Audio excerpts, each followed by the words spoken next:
নমস্কার।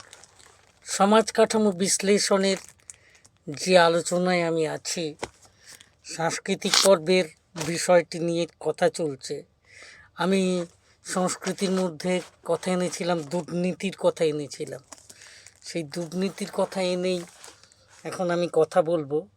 আমাদের যে সম্মিলিত জাতিপুঞ্জ, তার মধ্যে 160টি যে সদস্য রাষ্ট্র রয়েছে, তাদের দুর্নীতি নিয়ে আলোচনা করতে গিয়ে দেখা যাচ্ছে যে ভারতবর্ষ একেবারে প্রথম দিকে রয়েছে। দুর্নীতিতে ভারতবর্ষ প্রথম দিকে রয়েছে।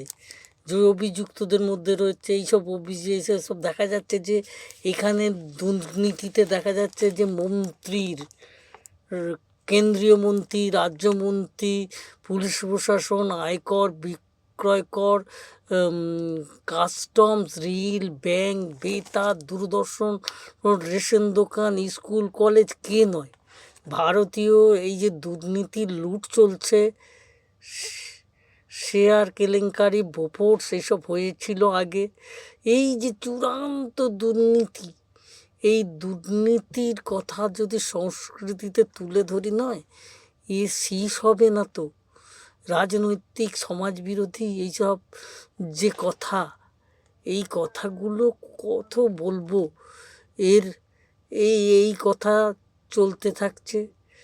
এই কথাই মূল কথা হিসেবে রয়ে গেল। আজকে এই পর্যন্ত বলে আমার বক্তব্য এখানে শেষ করছি। নমস্কার।